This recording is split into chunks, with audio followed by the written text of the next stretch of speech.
Men, it's time to rise up.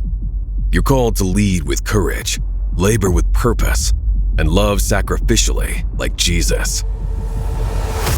The world needs men of action, warriors who advance, not retreat. Now is the time to stand firm in faith, be the man God has designed you to be, and make an impact for the kingdom. Are you ready to step up to the plate? Will you answer the call? This is Man Talk, the podcast promoting biblical masculinity. Welcome to Man Talk, the podcast promoting biblical masculinity. It's season 2, and we are in episode 4 discussing generational differences today, so I hope you stick around for the rest of the episode. Well, as always, be following us on YouTube at Man Talk Pod. That's where you can find all of our content at. We put a lot of time into really curating and just keeping up our YouTube channel. So a way that you can show some love to us is by liking and subscribing to our channel, turning on the notification bell, and that just helps us out more than you could know. If you like listening to podcasts, check us out on Apple and Spotify and pretty much anywhere where you can find your podcasts at. And also be following us on social media, X, Instagram, and Facebook. That's where you can keep up to date with news about the show.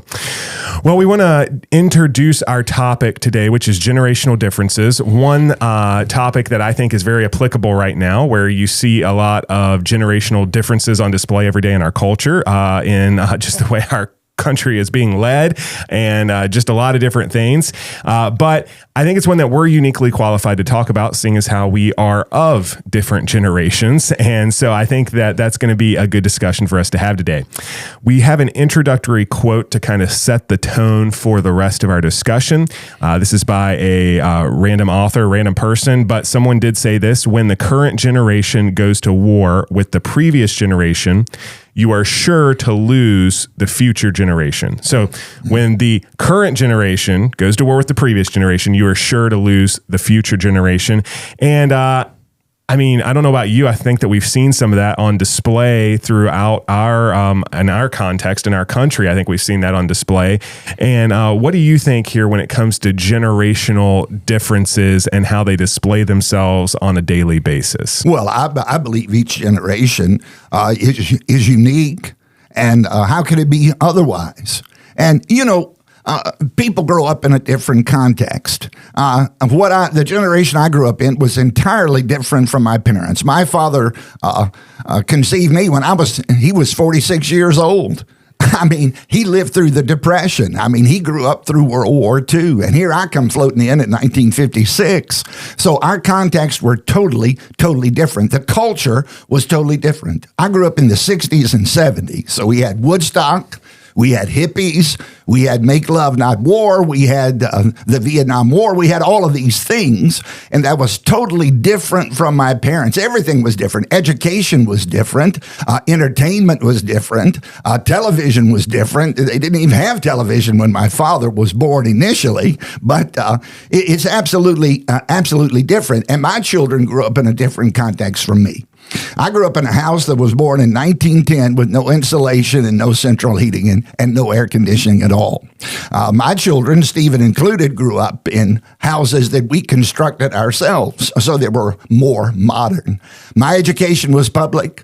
My children's education was homeschool primarily. Well, it was homeschool. Mm-hmm. So it was just absolutely different. So the environment, the education, the expectations were different between me and my parents and between myself and my children, and that's just the way it is. So there are characteristics, I believe, but they're not only characteristics that differ, there are some similarities as well. Would you agree with that? Most definitely. There's definitely similarities, because I think that what we can sometimes forget in the discussion of generational differences, we can become so isolated in our generational differences that we forget the human similarities between us all. Mm-hmm. The Bible's very clear that humankind have similarities. We were all created in the image of God, and we all are affected by the tainting effect of sin in our lives passed down from Adam.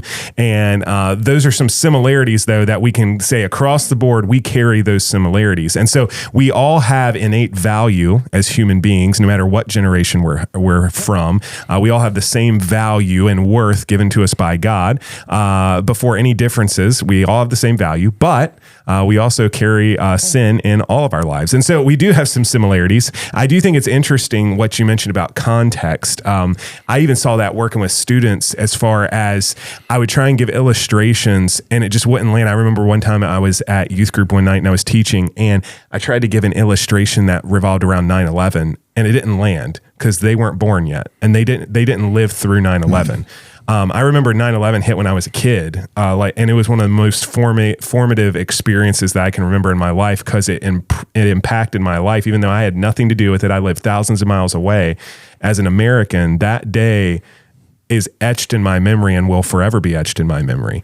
And they don't get it though. The people born after, they're like, yeah, it's a date in history, just like the same way I don't get necessarily like the Vietnam War, right? Or the assassination of John F. Kennedy. Exactly. And so I don't get those days in history. You would get some of that and how the country responded to those and what was going on, but I don't get it. And so I think that context is a huge deal in forming some of our generational differences, even though it's not the whole thing, but I think it is a lot of it as far as that is a big push in it. But generations do, as you said, have similarities, some non-spiritual similarities. I gave some super spiritual similarities there at the beginning, but some non-spiritual similarities is every generation pushes the boundaries of the previous one.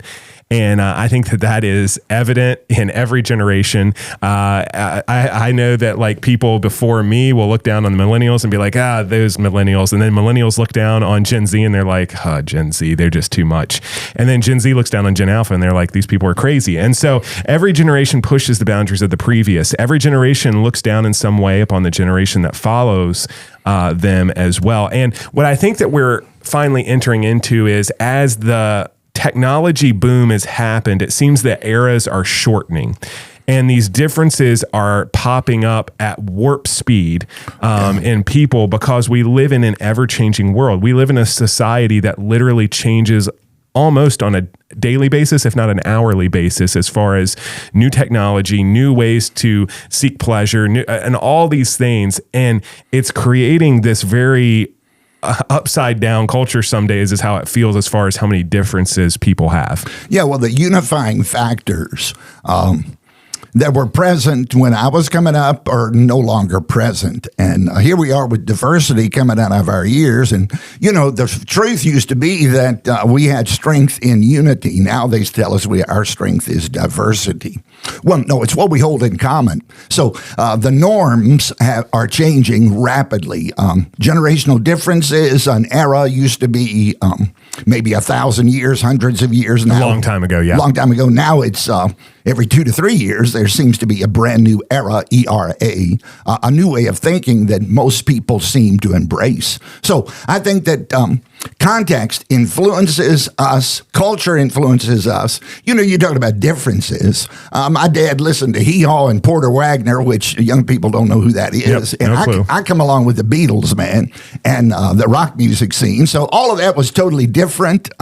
It was just a tremendous change in entertainment and education. I love what you said there about the difference between strength and unity and strength and diversity. And I think it's one thing to understand our diversity in order to get to unity, but it seems like nowadays that unity is not the goal per se, and it's just figuring out how diverse we are. And it's like, yeah, understanding our diversity is good. That's the way to get to unity. But if unity is not the goal, then at what cost is all this for? So I think that's so good. Well, we wanted to transition this time. We've talked about generational differences, similarities.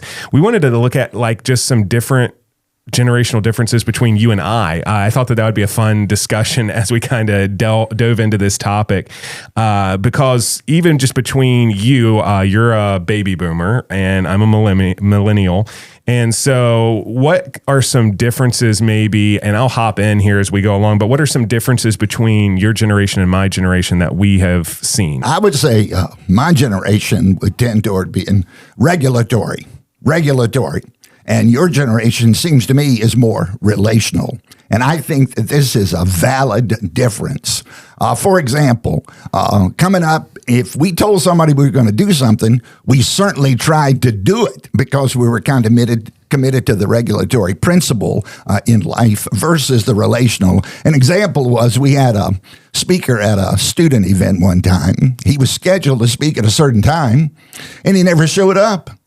And we had to fill in the blanks, and we had to come up with plan B on the spot. And when we asked him what was going on, he said he was engaged in a conversation with somebody, and he felt like we could handle his responsibility, his speaking responsibility. Well, that's a huge difference. So for him, the relational experience of the moment was more important than his commitment to what he should have done. And that's a tremendous difference. And I think if we say we're going to do something, we ought to do it. That's kind of what I think. Yeah, no, I would agree with you on that. And I think that's that obviously is an example of relational to an extreme that is not good. But I would say that, like, from my perspective, I've definitely seen, like, in just between you and I, for instance, how we operate. When we approach a problem, typically you are more focused on the results and finding how to get it done. And I can be a little bit more of like, well, how do we make relations work on this? And I think that that's just a difference in generations then, is that difference between kind of a task and responsibility oriented mindset to more of a relational mindset, because I'm the type where, man, I value relationships, and I value them to the point where I'm like, man, I would definitely rather keep this relationship at a cost, even if it costs me, versus like being super regulatory. Now, obviously there are extremes on either side of that, and you never want to be on the extreme. So we're going to get to this later, but don't let that be something that you're like, yeah, well, that's just part of my generational makeup. No, like, find the middle here. Okay. We're going to talk about that in a second, but that is definitely a generational difference, is the regulatory versus the relational. And I think we see that on a daily basis. There is a second one here, and I'll interview it and then kick it over to you and let you kind of give your perspective. The second difference we've seen between your generation and my generation was your generation would be strong in being dogmatic. So very black and white. This is what we believe, conviction based. And then my generation seems to be very much more pragmatic. How do we get to the end? What's the means to get to the end? And how do we get there the quickest, the shortest, and in the most effective way? So what do you see on this dogmatic versus pragmatic? Well, I would say that the generation prior to you certainly was more dogmatic, sometimes bull dogmatic, okay, but certainly more dogmatic, and versus this pragmatism, which going too far with that is certainly not good either. I remember being at a church service one time where the pastor got up and he made this statement. He said, we're going to keep on doing what we're doing, whether anybody ever gets saved or not. And that got the biggest rouse out of the congregation. They were committed to some former principles and prejudices and preferences. And we're going to keep doing what we're doing, whether anybody gets saved or not. I mean, really? I mean, in other words, you're going to ride the ship down no matter whether anything is happening or not. Never mind if the kingdom of God is expanding. So I think that was a dedication towards some dogma or dogmatic principles versus effectiveness and fruitfulness. And I think that there's, like you said, there's a problem. You can go too far being bull dogmatic about everything, or having no convictions about anything, and neither one of these are good. Yeah, extreme dogmatism can be a killer, but then extreme pragmatism can lead you to heresy, right? So you want to be in the middle here. But I think my generation would look at a situation like you just mentioned, and we would be like, man, can't we change anything? Like, you're telling me that all this is unchangeable? And I think that we push back on some of those boundaries that were treated as holy things, even though they might not be holy things, because of our pragmatic tendencies. And that has definitely, I've seen even in my life, even working in the church world, like, wow, you start pushing some of those dogmatic lines of tradition, and buckle up for war. I know I've had my fair share of conversations in my short pastoral career of several years, that it was like, whoa, I didn't know that, like, that was like a non-negotiable for you. I thought that was just like a super small thing, but you're wanting to go to war right now. And so it's just a unique difference there of dogmatic versus pragmatic. And I think that the next one that we were going to talk about is that the difference between your generation and my generation would be, my generation would be heavy on strategy, and your generation would be heavy on activity. And what we mean by that is this idea of kind of the making sure that we're being busy and doing things versus thinking, hey, how will this activity affect like 10 years down the road, and being much more strategic and analytical. So what do you think on that? And what would be maybe an example or something that you've seen in that realm of differences between us? Well, it seems to me that the conservatives in my generation were pretty much activist. It was all about doing things. It was all about soul winning. It was all about practice. It was all about activity. I would say that the conservative Christians were pretty much activists, not the writers and not thinkers. They weren't writing, they weren't thinking, they were doing, and they were motivating people toward positive activities. And I think this is a real difference, where I see that your generation is more strategic. You think through things, you got a long-range plan, whereas it seems to me that the activity-based gurus and giants, some of those churches no longer exist. And the reason they don't exist is because they became and you take this in the right context here if you're listening, irrelevant to what was going on. And consequently, they held on to their three things or their 3-point outlines or whatever it was to the detriment to where they could not adapt to the changing situations. And I think that an emphasis on being a human doer rather than a human being was not all healthy. So certainly there's activity required. Certainly be doers of the word, of course, but strategy is important as well. To prove your point, I literally watched a doc the other day on YouTube. It was like a little YouTube short about this, and I won't name the church or where it was at, but it was this really large church that was founded back in the probably 60s or 70s. And it just walked through the building because it was empty and it was broken down. I mean, it's this gigantic church. I mean, gigantic place. And they were just walking through, and it was sad to see like the empty rooms and all these things. And what had happened was they had not thought about how some of their moves would work in the future, and they leveraged themselves a little bit too much financially in one area, and they didn't prepare for some of the way that the city was changing, and it caught up with them. And it was like, man, if you could have thought like a few years beyond what you were in, instead of just going after that instant thing, that could have helped. But then that's hindsight, and hindsight's 2020. And something that my generation definitely struggles with sometimes is we need a little bit more activity. And so you got to have both. And I think we're going to get to that here in a second, how the generations can work together. But that is definitely a generational difference. And the last one really quickly, because we need to get to how to move forward while being different. The last one that we saw was structure versus flexibility. And I'll take this one real quick if you're good with that, and we'll just roll right through it and get into the how to move forward. The structure versus flexibility, I think, is evident in this idea of there's this mentality sometimes in the older workforce, the generations previous before me, of the, I call it the cubicle mindset, right? You like go to all the older office buildings, and what is it? What's cubicles? Why? Well, because you need to be in the office from 9 to 5. And COVID really changed a lot of that. But before that, even, I feel like my generation sought flexibility.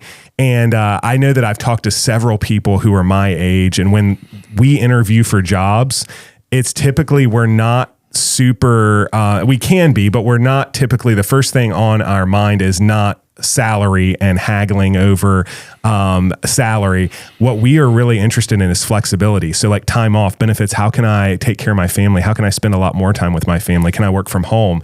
And this flexibility seems to be a really big attribute of my generation versus some of that structure of 9 to 5 or 9 to 6 and security of work and a career and this or that. and more focused on being flexible. So that was a unique difference, I think, that we found between us. But how can we move forward while being different? How can we move forward while being different? That's really where we have to get to, because that is the crux of the matter. We don't want to leave ourselves here of just being different, having some similarities. Great. We pointed out the problem. We're too good at that in our modern day. So what are some ways, I'll let you kind of kick us off here. What are some ways that we can move forward even though we have vast differences between us in all of our different generations? Well, I believe we need to learn to disagree well. I would say that my generation could have done a whole lot better on this matter of disagreement. Because if there was a disagreement, there was a splinter, there was a split, there was a separation, there was an isolation, there was a falling out. And we're not talking about major doctrinal things here. We're talking about lesser things, what I believe would be secondary or preferential things. So I believe we could learn how to disagree. You and I don't agree on everything. You see things different, and I know that you can't see things like me because your context was so vastly different, just entirely different. Nobody's going to agree on everything. Nobody will agree on everything. You won't even agree with yourself as time goes on some issues. A lot of people would disagree about a lot of things, but when it comes to generational differences, we can learn to see through the lens that somebody else is looking through a whole lot better, I believe. I believe we could do better. I do believe that myself included in my generation could do better on this matter of things that we do not agree upon. Yeah, and even the current generation, our culture is terrible at disagreeing well. And I even believe on major things, I can still disagree well. I can disagree strongly, yet do it in a right way that does not violate Scripture. So I think disagreeing well is an important piece of this. The next one is really simple, and we'll just kind of go right by it because it doesn't need a lot of explanation. Take time to listen to other generations. Listening is the key to learning. So if you want to learn, start listening. And so get out of your box in your generation and listen to others. Spend time with other generations. We talked about this, you and I, as we were preparing for this, of this segmentation, this segregation of ages within the church world, and how it has just been super damaging, and how there's this return to intergenerational ministry. And it seems like it's cutting edge nowadays, but it shouldn't be cutting edge. It should be, that's how things are, because that is what we need to have. And then thirdly, honor those who paved the way before you. Honor those who paved the way before you. And I'll group this with number 4 and then turn it over to you, because they kind of have a two sides of the same coin principle. Honor those who paved the way before you, and then show respect to other people, even those in generations after you. So can you speak a minute here as we roll along through this about showing respect to other generations, those before us and after us? Well, I think it's poisonous and disastrous. Like when a young person goes off to Bible college and they come back home and find fault with everything their church is doing, everything their pastor teaches, they're know-it-alls, and here they've got some education, they've got some slant, and they've got this puffed up view. So they have no respect, and this is possible, have no honor for the people who have gone before. Look, we need to appreciate the people who have gone before. Like when I was coming up, there were some war horses who were, they were far out on some stuff, but they were not demon-possessed. I mean, God used these people. Everything they did was not bad, for crying out loud. So I think there needs to be some respect and some honor for the forefathers that have gone on before, and then have some respect for the generation that's coming on. You know, I tell people sometimes what we need is not only mentoring the younger generation, the older generation needs some reverse mentoring. In other words, take a college-age person out to the coffee shop. I wouldn't say Starbucks, but I'd say to the coffee shop and pick their brain and say stuff like this. Instead of accusing, say stuff like this. Well, it seems to me that your generation seems to, whatever, 1, 2, 3, 4, and have a discussion, try to get into their mind, try to learn where they're coming from. You know, children that grow up in broken homes and without a parent, they cannot think like I would think, because my parents stayed together. Okay, they stayed together their whole life. So I think that to recognize the difference is to have enough humility to inquire and rather than attack. And just to get a perspective. You and I talk about stuff like this all the time. I was at a church in a university town. They had 80,000 students, and from all over the world. This was a church that believed in the Great Commission. This was a church that gave huge amounts of money to go to foreign mission fields. But guess how many students from the university were in this church? Not one. There was no burden. There was no desire. There was no inquiring of the Lord. Lord, how could we possibly reach into this mission field that has come here? And that was a closed off mindset and an inability and really no burden and no desire to reach out. And I think this is tragic. So I think if we get humble enough to inquire of God, Lord, how can we connect with this generation? I know a young man, his name is Brent Carr. He has a conference for young adults in college age and has 300 to 400 people come every year.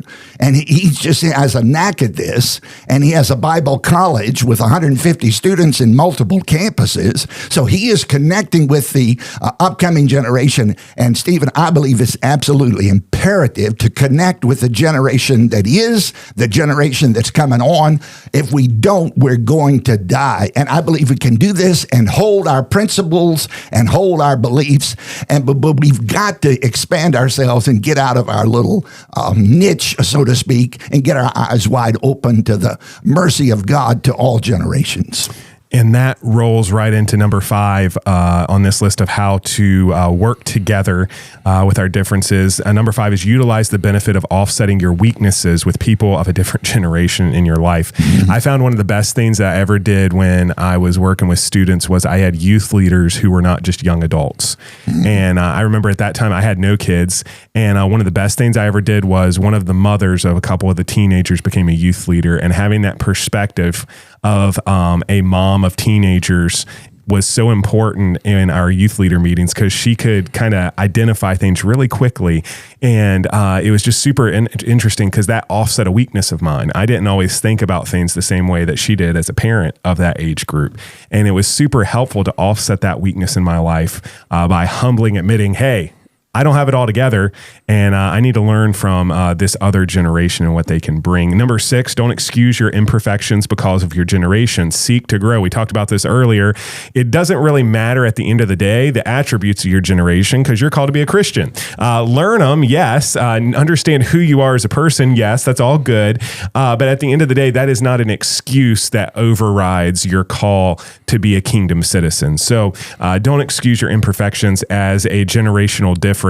Seek to grow out of it, if anything, and find the strengths of your generation and lean into them, and seek to have somebody help you with your weaknesses. It's a good thing. And then lastly would be this: unify around unchanging truth. This is really where we wanted to leave the conversation because this is the crux of it. Psalm 119:90, thy faithfulness is unto all generations. And it talks about how God has established the earth and it's going to abide. Why? Because of him. The unity that we find is not in and of ourselves. It's in him, his faithfulness, and what he has set forth.